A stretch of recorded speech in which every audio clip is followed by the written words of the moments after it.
함께 사도신경하심으로 우리의 신앙을 하나님 앞에 고백하겠습니다. 나는 전능하신 아버지 하나님 천지의 창조주를 믿습니다.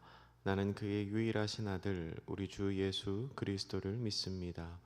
그는 성령으로 잉태되어 동정녀 마리아에게서 나시고 본디오 빌라도에게 고난을 받아 십자가에 못 박혀 죽으시고 장사된 지 사흘 만에 죽은 자 가운데서 다시 살아나셨으며 하늘에 오르시어 전능하신 아버지 하나님 우편에 앉아 계시다가 거기로부터 살아있는 자와 죽은 자를 심판하러 오십니다.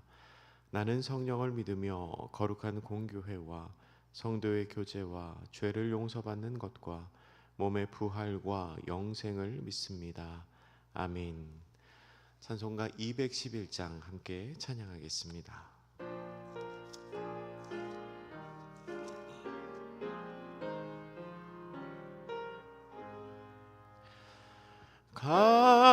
값비싼 양유를 주께 드린 막달라 마리아 본받아서 향기로운 산제물 주님께 바치리. 사랑의 주 내 주님께 연약한 자에게 힘을 주고 어두운 세상에 빛을 비춰 성실과 인내로 내 형제 이끌리. 사랑의 주 내 주님께 두려운 마음에 소망 주고 슬픔에 쌓인 자 위로하며 길 잃은 자들을 친절히 이끌리. 사랑의 주 내 주님께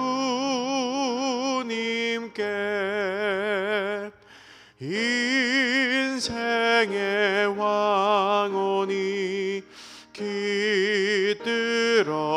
깃들어서 이 땅의 수고가 끝날 때에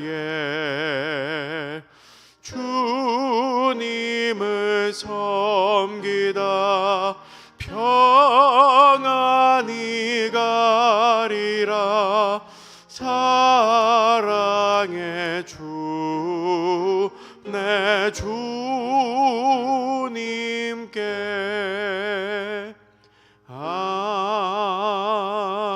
아멘. 기도하겠습니다. 참 좋으신 하나님 감사합니다. 거룩한 주일을 주님의 은혜 가운데 보내게 하시고 간밤에 평안한 쉼을 허락하여 주시고 이 새벽 하나님 만나는 것으로 이 한 날도 시작하게 하시니 참 감사합니다. 하나님 은혜를 사모하는 마음으로 새벽을 깨워 주님 앞에 나왔습니다. 말씀하여 주시고 기도를 통하여 우리의 마음을 주 앞에 올려드리며 또한 하나님의 뜻을 알게 하여 주시고 오늘 한 날도 주님의 은혜 가운데 살아가는 우리 모두가 되게 하여 주시옵소서. 감사드리며 예수님의 이름으로 기도드립니다. 아멘. 이 시간 우리에게 주시는 하나님의 말씀은 구약성경 민수기 7장의 말씀입니다.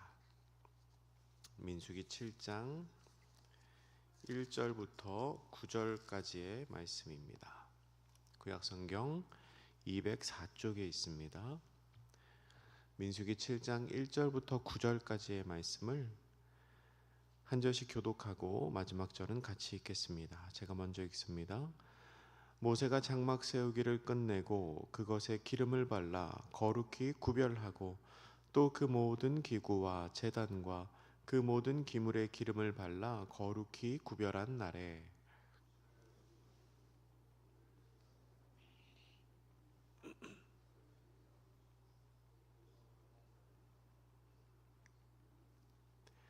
그들이 여호와께 드린 헌물은 덮개 있는 수레 6대와 소 12마리니 지휘관 2사람의 수레가 하나씩이요 지휘관 1사람의 소가 1마리씩이라.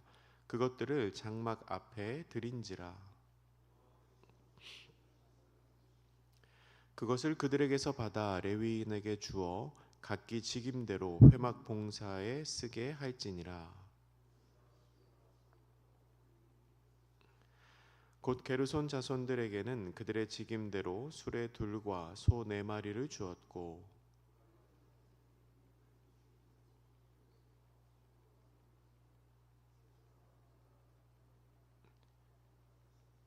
같이 읽겠습니다. 고앗 자손에게는 주지 아니하였으니 그들의 성소의 직임은 그 어깨로 매는 일을 하는 까닭이었더라. 아멘. 아멘. 네, 이 시간 우리가 민수기 7장의 말씀, 7장에 시작하는 말씀을 함께 보았습니다. 오늘 본문인 민수기 7장은 시간의 순서대로 보면 앞에 나온 민수기 1장에서 6장의 사건보다 앞선 사건이라고 사람들은 말합니다. 그러니까 민수기가 시작되고 민수기 1장부터 6장까지를 우리가 읽었잖아요. 그리고 오늘 7장을 읽었는데 사실 이 7장의 내용이 1장부터 6장까지의 내용보다 시간의 순서로 보면 앞에 있는 사건이라는 겁니다. 1절과 2절의 내용이 이렇게 기록하고 있습니다. 모세가 장막 세우기를 끝내고 그것에 기름을 발라 거룩히 구별하고 그 모든 기구와 제단과 그 모든 기물에 기름을 발라 거룩히 구별한 날에 이스라엘 지휘관들 곧 그들의 조상의 가문의 우두머리들이요 그 지파의 지휘관으로서 그 계수함을 받은 자의 감독된 자들이 헌물을 드렸으니. 아멘. 그러니까 모세가 장막 세우기를 끝내고 그 장막과 기물에 기름을 발라서 거룩하게 구별한 그날 이스라엘의 지휘관들이 헌물을 드렸다는 겁니다. 그런데 모세가 실제로 장막 세우기를 끝내고 기름을 바른 내용이 어디에 나오냐면 여러분 기억하실지 모르겠지만 출애굽기 40장에 나옵니다. 출애굽기 20장에 이제 시내산에서 율법을 받은 후에 하나님께서 이렇게 성막을 세워라 명령을 하시고 출애굽기 후반부에 모세와 이스라엘이 실제로 성막을 세우는 장면이 나옵니다. 그리고 성막을 다 세우고 마무리가 된 게 출애굽기 39장 마지막 부분과 40장에 실제로 그 내용이 나옵니다. 그래서 40장 9절 이하에 보면 관유를 성막과 그 안에 있는 모든 것에 발라 거룩하게 하였다라는 내용이 기록되어 있습니다. 그렇게 기름을 발라서 거룩하게 한 그날입니다. 그날 지휘관들이 헌물을 드렸다고 하니 시간의 순서로 보아서는 오늘 본문 민수기 7장이 그 앞선 본문들보다 앞에 있었던 사건이라는 겁니다. 그러면 민수기 기자는 아마도 모세겠지요. 모세는 왜 이 사건을 뒤쪽에 배열을 했을까요? 분명히 이유가 있으니까 그렇게 했을 겁니다. 학자들이 설명하기로는 민수기 초반에 나오는 인구조사와 레위인의 직무를 설명한 후에 오늘 본문인 이 지휘관들의 헌물 사건을 기록함으로써 의도적으로 지휘관들이 헌물을 한 이 사건을 더 의도적으로 두드러지게 보이게 하려고 일부러 이렇게 배열을 했다고 설명을 합니다. 그만큼 중요한 사건이라는 거죠. 그만큼 의미 있는 사건이라는 것입니다. 단순하게 보면 오늘 우리가 함께 읽은 이 본문의 말씀은 성막이 세워진 후에 이스라엘이 자발적으로 헌물을 하는 내용의 시작입니다. 오늘 우리가 9절까지 읽었는데요. 9절의 다음인 10절에 보면 지휘관들이 제단의 봉헌을 위하여 헌물을 가져다가 헌물을 제단 앞에 드렸다라고 기록을 하고 있고요. 그리고 11절에는 하나님께서 모세에게 하루에 한 사람씩 헌물하라고 지시하는 장면이 나옵니다. 그리고 12절 이하부터 헌물을 드린 지파의 이름과 헌물의 내용이 나오지요. 그런데 12절부터 나오는 그 헌물을 드리는 장면이 어디까지 기록이 되어 있냐면 88절까지 기록이 되어 있습니다. 굉장히 길게 각 지파에 누가 무엇을 헌물을 했는지를 자세하게 기록을 하고 있는 것입니다. 그런데 여러분, 인상적인 것은 이제 그 뒤에 헌물을 하는 내용을 자세하게 기록된 것도 참 의미가 있지만, 인상적인 것은 오늘 우리가 함께 읽은 이 본문을 통해 알 수 있는 사실인데요. 지휘관들이 가지고 온 이 헌물은 하나님께서 가지고 오라고 명령하신 게 아니고 자발적으로 지휘관들이 자발적으로 가지고 온 헌물이었다는 겁니다.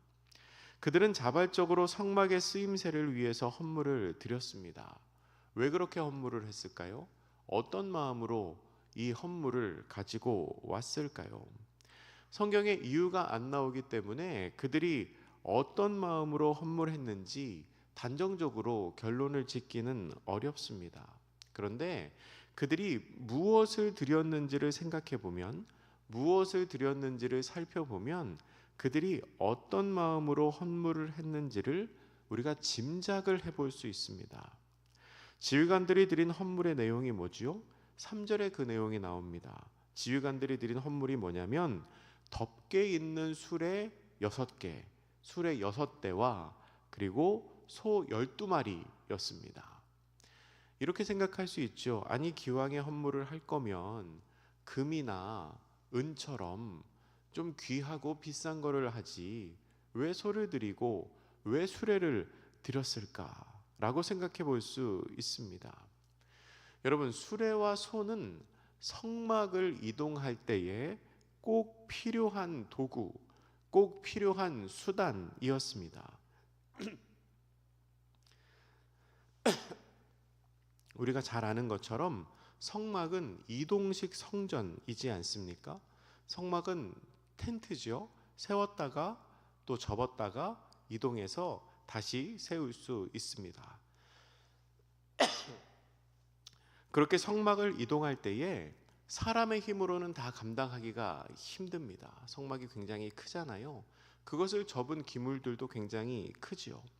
그것을 사람의 힘으로 다 들고 이동하기가 힘들기 때문에 짐을 실을 수 있는 수레와 그 수레를 끌 수 있는 소가 꼭 필요했던 것입니다. 이유를 알게 되면 왜 그것을 선물했는지를 이해할 수 있지요. 지휘관들은요, 성막을 이동하는데 꼭 필요한 수단을 자발적으로 헌물을 했던 것입니다. 필요가 눈에 보였던 거죠. 무엇이 필요한지가 눈에 보였던 겁니다. 교회에서 일하다 보면 한 가지 알게 되는 사실이 있습니다. 그것은 필요를 아는 사람이 헌물도 하고 헌신도 한다는 것입니다. 필요를 볼 줄 모르는 사람은 일이 그냥 되는 줄 압니다. 그냥 되어 있는 줄 알죠. 반면에 일을 아는 사람, 필요가 눈에 보이는 사람은 무엇이 필요한지가 내 눈에 보여서 내가 그 일을 하거나 아니면 사람들과 함께 독려해서 그 일이 될 수 있도록 만듭니다. 아마도 지휘관들은 속으로 이렇게 생각했을지 모르겠습니다. 우리가 성막을 잘 지어놨는데, 근데 저 성막 옮기려면 굉장히 힘들 텐데 저거 어떻게 옮기지? 저거 다 들어서 옮기려면 되게 무거울 텐데 저거 옮기려면 수레가 있으면 좋겠다. 그 수레를 끌 수 있는 소도 있으면 좋겠다. 근데 레위 사람들에게 수레와 소가 있나? 레위 사람들이 수레와 소가 없을 텐데 그 사람들 재산이 없는 사람인데 그래, 그러면 우리가 수레를 모으고 소를 모아서 그분들에게 일하라고 드리면 좋겠다라고 생각했을지 모르겠습니다. 사랑하는 성도 여러분, 바라기는 우리에게 필요가 눈에 보이는 하나님의 은혜가 있으면 좋겠습니다. 교회의 필요가 눈에 보이는 우리가 되면 좋겠습니다. 부족한 게 보였을 때 그것을 넉넉히 채울 수 있는 은혜도 하나님께서 주시기를 축복합니다. 여러분, 필요가 내 눈에 보였을 때 내가 그 필요를 채울 수 있는 것, 혹은 누군가와 합력해서 그 일을 감당할 수 있는 것은 하나님께서 우리에게 주신 굉장히 큰 은혜입니다. 왜 그렇지요? 내가 필요를 채운다는 것은 그 일을 감당할 수 있는 시간이 나에게 있고, 그 일을 감당할 수 있는 건강이 나에게 있고, 또 그 일을 감당할 수 있는 물질과 마음이 나에게 있다는 의미이기 때문입니다. 내 눈에 그것이 보여도 내 여건이 허락하지 않으면 내가 그 일을 감당할 수가 없습니다. 바라기는 필요가 눈에 보였을 때 그 일을 넉넉히 감당하실 수 있는 은혜가 우리 모두에게 있기를 주님의 이름으로 축원합니다. 그렇게 해서 지휘관들이 자원하는 마음으로 수레 6대와 소 12마리를 헌물했습니다. 그러면 그 헌물한 예물을 어떻게 나누었을까요? 오늘 본문 6절에서 8절까지의 말씀에 그 내용이 나오는데요, 게르손 사람들에게는 수레 2대와 소 4마리를 주었습니다.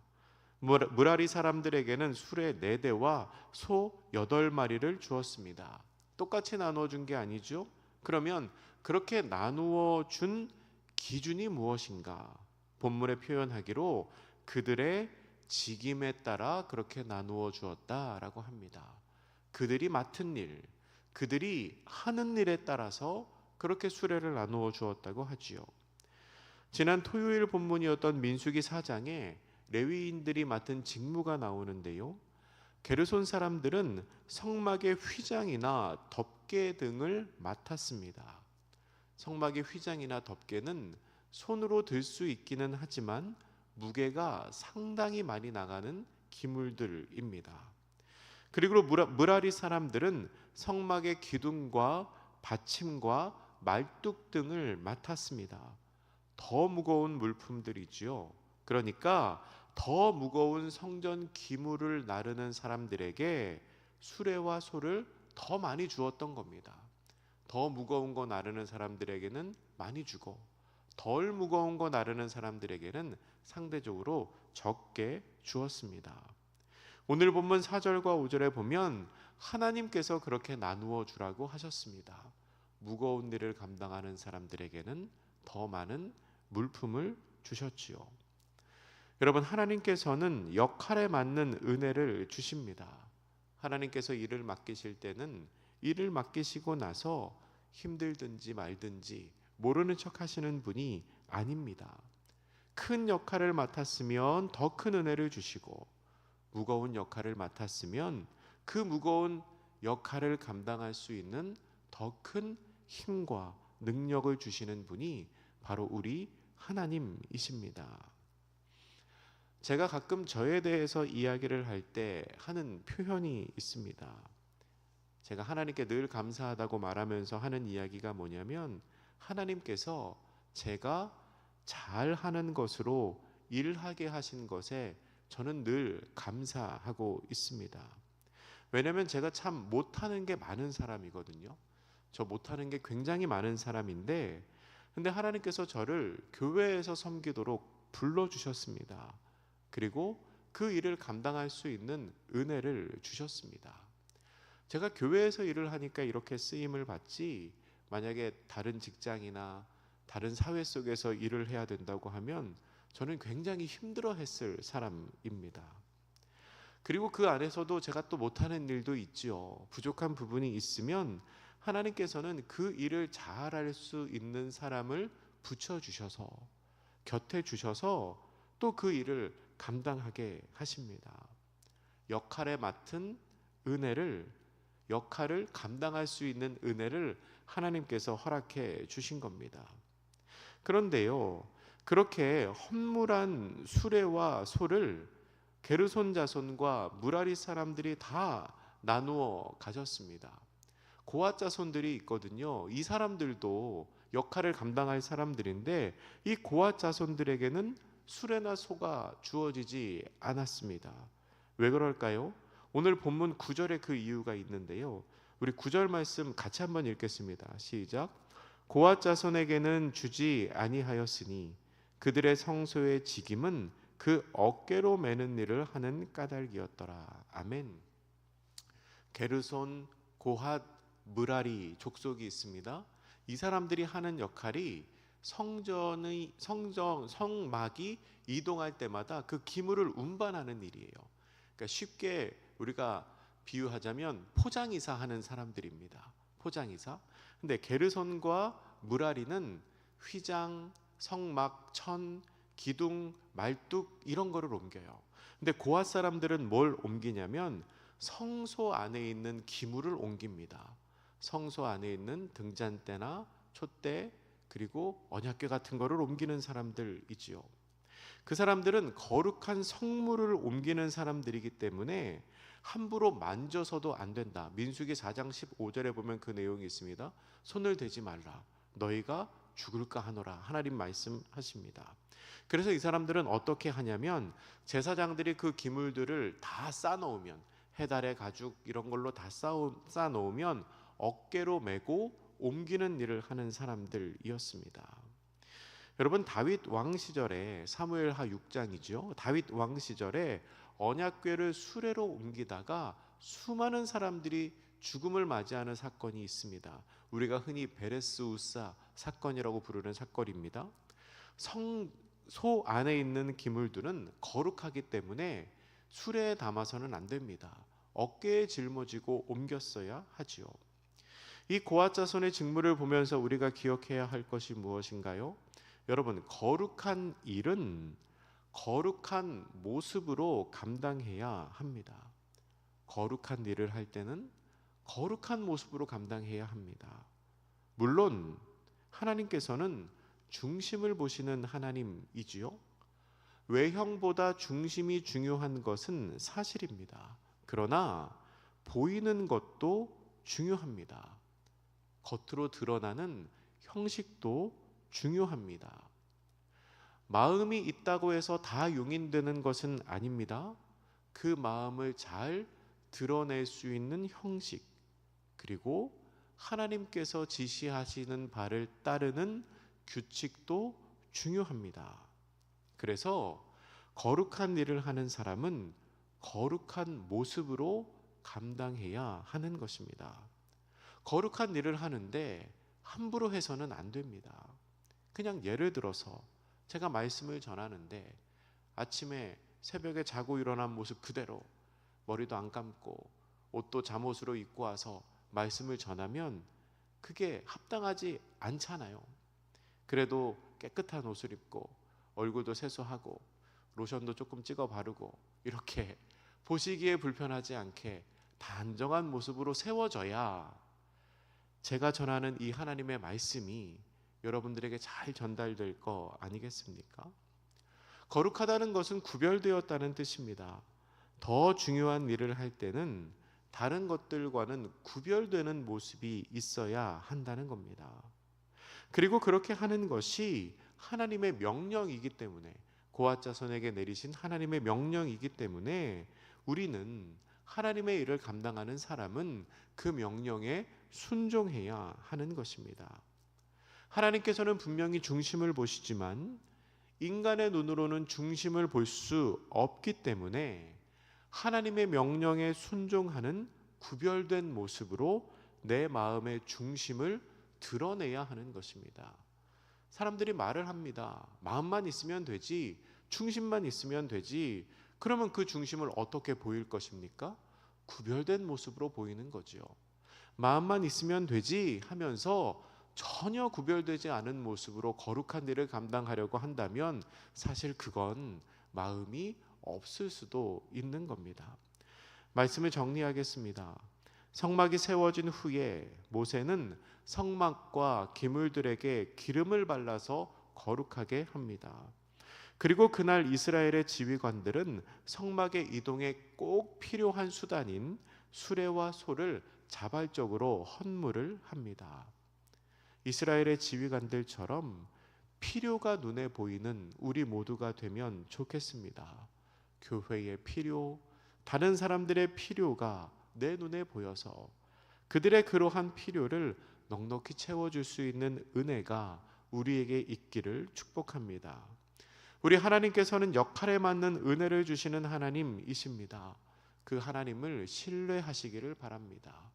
하나님께서 허락하신 역할을 맡으셨다면 하나님께서 그 역할을 맡으실 수 있는 능력과 은혜도 반드시 함께 주십니다. 그리고 그 거룩한 일, 주께서 나에게 맡기신 그 소중한 사명을 거룩한 모습으로 감당하실 수 있기를 주님의 이름으로 축복합니다. 우리 함께 기도하실 때에 하나님, 주님께서 은혜로 허락하신 것들을 주의 쓰임새에 따라 다시 돌려드릴 수 있는 우리들 되게 하여 주시옵소서. 또한 사명에 합당한 능력을 주시는 주님을 신뢰하게 하여 주시옵소서. 말씀을 기억하며 함께 기도하겠습니다.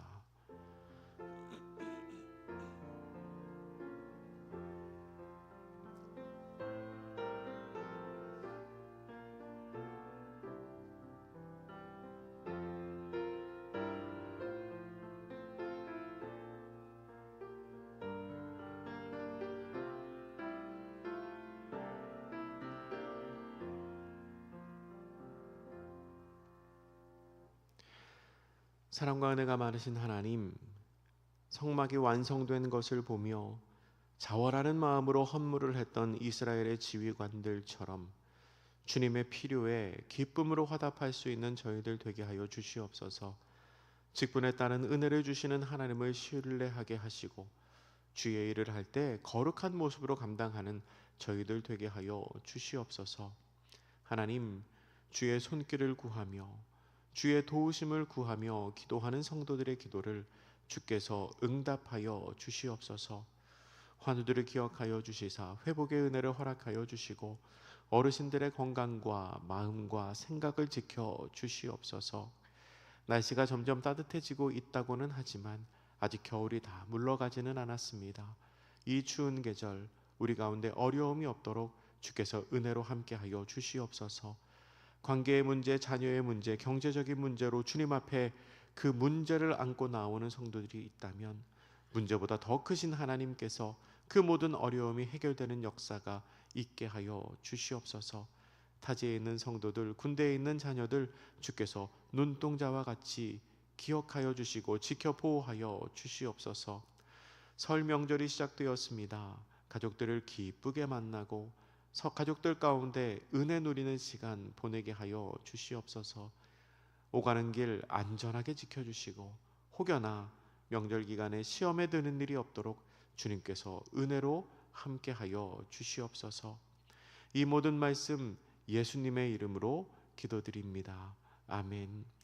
하늘에 계신 우리 아버지, 아버지의 이름을 거룩하게 하시며 아버지의 나라가 오게 하시며 아버지의 뜻이 하늘에서와 같이 땅에서도 이루어지게 하소서. 오늘 우리에게 일용할 양식을 주시고 우리가 우리에게 잘못한 사람을 용서하여 준 것 같이 우리 죄를 용서하여 주시고 우리를 시험에 빠지지 않게 하시고 악에서 구하소서. 나라와 권능과 영광이 영원히 아버지의 것입니다. 아멘.